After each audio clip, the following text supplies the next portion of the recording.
Hi hello and welcome to Anamika story one.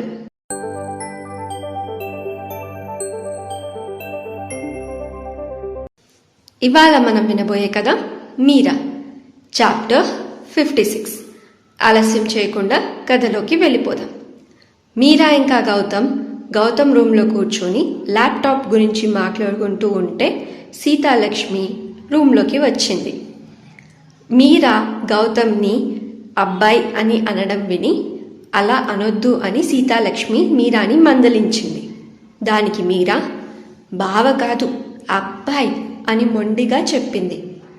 మొండిదానివే, ఇందా బొట్టు పెట్టుకో, నేను మీ నాన్న గుడికి వెళ్ళాం, నీ పేరు మీద అర్చన చేయించాం, ఇదిగో ప్రసాదం తీసుకో అని సీతాలక్ష్మి మీరాకి బొట్టు పెట్టి ప్రసాదం కూడా ఇచ్చింది.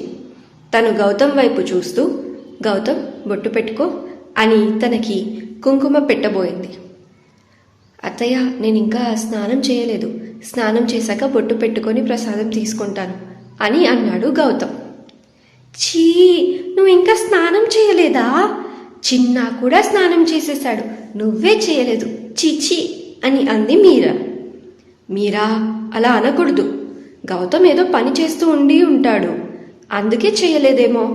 నువ్వు కూడా ఇక్కడే కూర్చున్నావు కదా, పాపం స్నానం చేయడానికి ఇంకెప్పుడు వెళ్ళాడు అని అంది సీతాలక్ష్మి.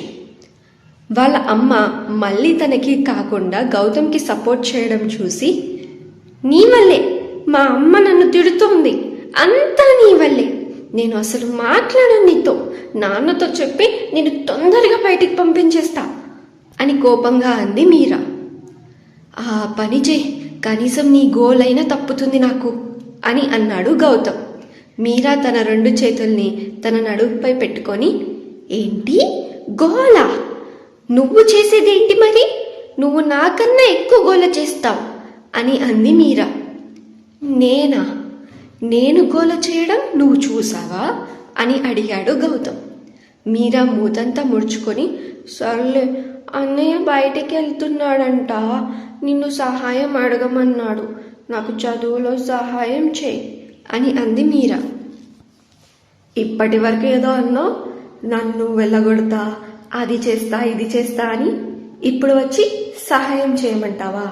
ఏం చెయ్యను, ఇంకెవరినైనా అడుగుపో అని అన్నాడు గౌతమ్. అమ్మా చూడు అని అంది మీరా. గౌతమ్ చెప్పింది కూడా నిజమే కదా తల్లి, నువ్వు కదా అన్ని మాటలు అన్నావు గౌతమ్ని, మళ్ళీ ఇప్పుడు చదివించమంటే ఎలా చదివిస్తాడు? నువ్వు ఒక పని చెయ్యి, కిందికి వెళ్ళి మీ నాన్నగారిని అడుగు, ఆయన చదివిస్తారు అని అంది సీతాలక్ష్మి. అమ్మో నాన్ననా?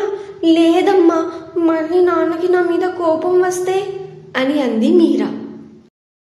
అయితే ఒక పని చెయ్యి, వెళ్ళి మీ వదినని అడుగు, మీ వదిన కూడా కొంచెం చదువుకుంది కదా, నీకు నేర్పిస్తుంది అని అంది సీతాలక్ష్మి. అవును కదా, అయితే నేను వదిననే అడుగుతాను, తను నాకు సహాయం చేస్తుంది అని మీరా గౌతమ్ని చూసి మూతి తిప్పుకుంటూ, నువ్వు లేకపోతే ఎవరు లేరా, నేను వెళ్ళి మా వదినని అడుగుతాను పో అంటూ అక్కడి నుంచి వెళ్ళిపోయింది. మీరా అక్కడి నుంచి వెళ్ళిపోగానే సీతాలక్ష్మి ప్రేమతో గౌతమ్ తలని నిమురుతూ, చాలా రోజుల తర్వాత మీరాని చిన్న పిల్లలాగా ప్రశాంతంగా పడుకోవడం చూశాను, దీనికి కారణం నువ్వే నాన్న, మీరాని తొందరగా బాగు చేసే, కొద్ది రోజుల్లో తనని చూసుకోవడానికి పెళ్లి వాళ్ళు వస్తున్నారు అని అంది. అత్తయ్య, మీరాకి ఇప్పుడే పెళ్లి చేయడం అవసరమా? అంటే నేను మీ డెసిషన్ని తప్పు అనటం లేదు, కాకపోతే కొంచెం టైం ఇస్తే తను కూడా అని అన్నాడు గౌతమ్. నువ్వు చెప్పింది నాకు అర్థమవుతుంది గౌతమ్, కానీ మంచి సంబంధం, అబ్బాయి వాళ్ళు కూడా ఇల్లరికానికి ఒప్పుకున్నారంట, ఇందాకే పూజారి గారు ఫోన్ చేసి చెప్పారు, ఇవాళ వస్తున్నారు వాళ్ళు మీ మావయ్యతో మాట్లాడడానికి, కొద్ది రోజుల తర్వాత పెళ్లి చూపులు పెట్టుకుందామని అనుకుంటున్నాం అని అంది సీతాలక్ష్మి. ఇల్లరికానికి ఒప్పుకున్నారా?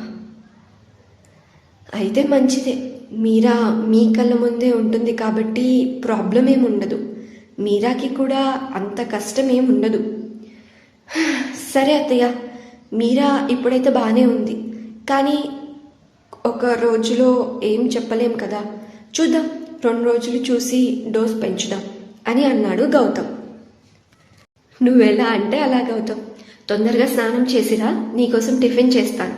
మీరా వాళ్ళ వదినతో మ్యాగీ చేయించుకుంటుంది అని ఆనందంగా చెప్తూ అక్కడి నుంచి వెళ్ళిపోయింది సీతాలక్ష్మి. గౌతమ్ తనలో తాను మాట్లాడుకుంటూ, మీరా తెలివైన దానివే, నీకు చాలా వరకు విషయాలు తెలుసు, అలానే కొన్ని విషయాలు తెలియవు. She just need guidance. తనకి ఎవరైనా చెప్పేవాళ్ళు ఉండాలి, ఇది కరెక్ట్ అని, ఇది తప్పు అని. దానికి తోడు ఈ భయం ఒకటి. ఈ భయాన్ని ఎలా పోగొట్టాలి? తనలో నుంచి భయం పోవడానికే కొంచెం టైం పట్టేటట్టుంది. కానీ అందరితో మామూలుగానే మాట్లాడేలా మాత్రం చెయ్యొచ్చు. అట్లీస్ట్ ఆ పెళ్లి కొడుకుతో అయినా మామూలుగా మాట్లాడేలా చెయ్యొచ్చు. ఇల్లరికం కాబట్టి తను ధైర్యంగానే ఉంటుంది. అత్తయ్య మామయ్య వాళ్ళు ఉన్నారు కాబట్టి చూసుకుంటారు. అక్క బావ ఉన్నారు కాబట్టి మేనేజ్ చేస్తారు. సో మీరా జస్ట్ ఆ పెళ్లి కొడుకుతో ధైర్యంగా మాట్లాడాలి. అది ఎలానో చూడాలి. కమాన్ గౌతమ్, మీరా ఇవాళ నీ ప్రాబ్లమ్ని సాల్వ్ చేసినట్టు నువ్వు మీరాకి ఉన్న ఈ ప్రాబ్లమ్ని సాల్వ్ చేయాలి. That is your test. ఈ టెస్ట్తో నిన్ను నువ్వు ప్రూవ్ చేసుకో. Yes, you can do it అని దాని గురించే ఆలోచిస్తూ గౌతమ్ స్నానానికి వెళ్ళాడు. సీతాలక్ష్మి కిందికి వచ్చి కిచెన్లో ఉన్న వైదేహి దగ్గరికి వెళ్ళింది. తనకు కూడా బొట్టు పెట్టి ప్రసాదం ఇచ్చింది. మీరా ఎక్కడ వైదేహి అని అడిగింది సీతాలక్ష్మి. పైన గదిలోకి వెళ్ళింది అత్తయ్య, తన పుస్తకాలు తెచ్చుకోవడానికి. తనకి నేను చదివించాలంట. నాకు వచ్చిందే అంతంత మాత్రాన అని చెప్తే, అయితే అదే నేర్పించు అంటుంది అని నవ్వుతూ అంది వైదేహి. మరి తర్వాత ఏం జరగబోతుందంటారు? ఇంతకీ ఈ పెళ్లి కొడుకు వాళ్ళెవరు? తెలుసుకుందాం ముందొచ్చే చాప్టర్స్లో. వింటూనే ఉండండి ఈ స్టోరీ మీరా. ఎక్కడో కాదు, అనామిక స్టోరీ వరల్డ్ ఛానల్లో మీ అనామికతో. అండ్ ఈ స్టోరీ మీకు నచ్చితే ప్లీజ్ ఈ వీడియోకి లైక్, అలాగే ఈ వీడియోని షేర్ అండ్ ఛానల్ని సబ్స్క్రైబ్ చేసుకోండి. ఒకవేళ ఈ స్టోరీని మీరు చదవాలి అని అనుకుంటే కింద డిస్క్రిప్షన్లో లింక్ ఉంది. లింక్ని ప్రెస్ చేసి ఈ స్టోరీని పూర్తిగా చదివేయండి. Thank you for listening. Bye bye.